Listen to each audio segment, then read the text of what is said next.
안녕하세요. 김열방입니다.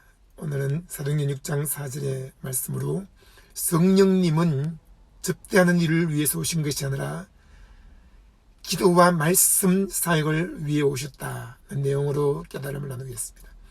여러분 성령을 받았습니까? 저는 성령을 받았습니다. 20살 때 길을 걷는 중에 성령이 저에게 오셨고 제 입에서는 방언이 터져나오고 크게 울며 회개하게 되었습니다. 그리고 저는 길을 가면서 친구를 만났을 때 사람들을 대할 때 그들에게 복음을 전했습니다.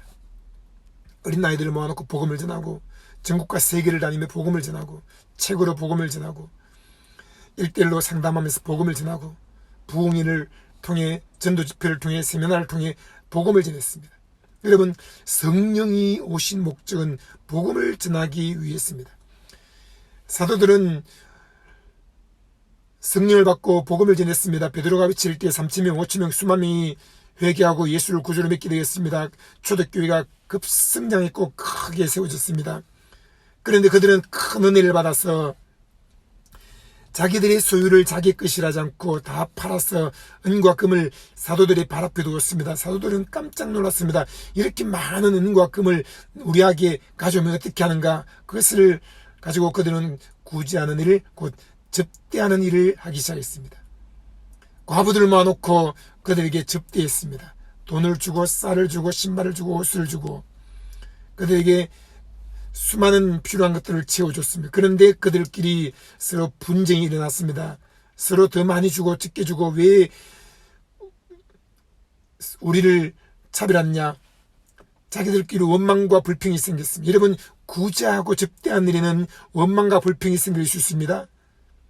옷을 주면 왜 나에게 더 좋은 옷을 주지 않냐. 신발을 주면 왜 나에게는 한 컬레, 두 컬레, 세 컬레 더 많이 주지 않냐. 여러분 돈을 주면 나에게는 왜 10만 원만 주는 나도 20만 달러, 50만 달러, 100만 달러. 거기에는 만족이 없는 것입니다. 만물은 사람을 만족시킬 수 없습니다. 10억 가진 사람이 만족합니까? 10조 원 가진 사람이 만족합니까? 20조 원, 50조 원, 100조 원, 300조 원, 500조 원 가지려고 끝도 없이 더 많은 돈을 벌기 위해서 사업을 확장시키고 수많은 투자를 하는 것입니다. 아파트 한 채 가진 사람이 만족합니까? 두 채, 세 채, 1채, 100채 더 많이 가지려고 애를 쓰지 않습니까? 여러분 행복은 만족하는 데서 오는 것입니다. 바울은 말하기를 먹을 것과 입을 것이 있은즉 족한 줄로 알라. 자족하는 마음이 있으면 경건에 큰 유익이 있다고 했습니다. 무엇을 먹을까, 무엇을 마실까, 무엇을 입을까 그런 건 저는 지금까지 한 번도 염려한 적이 없습니다. 초대교회 성령 받은 그 과부들도 그런 것은 하나님이 다 채우시기 때문에 염려할 필요가 없고 그들은 쌀 한 줌만 받아도 감사해야 했는데 많은 접대를 받으면서 오히려 그들은 원망을 하고 비교하고 경쟁하고 시기 질투하게 된 것입니다. 사도들은 큰 문제가 생기고 혼란에 빠져버렸습니다. 오늘 이 말씀을 듣는 사람들도 혼란에 빠질 것입니다. 접대 받는 사람도 있을 것이며 접대하는 일에 빠진 사람도 있을 것입니다. 그것을 관리하는 사람도 있을 것이며 그것을 위해서 후원해달라고 요청하는 사람도 있을 것입니다. 그들은 혼란에 빠질 것입니다. 여러분 성령이 임한 목적이 무엇입니까? 구제하는 일 곧 접대하는 일이 아닙니다. 돈이 있다고 해서 접대하는 일에 빠지지 마십시오. 이 사람 만나 접대하고 저 사람 만나 접대하고 이 사람 만나 구제하고 저 사람 만나 구제하고 아닙니다.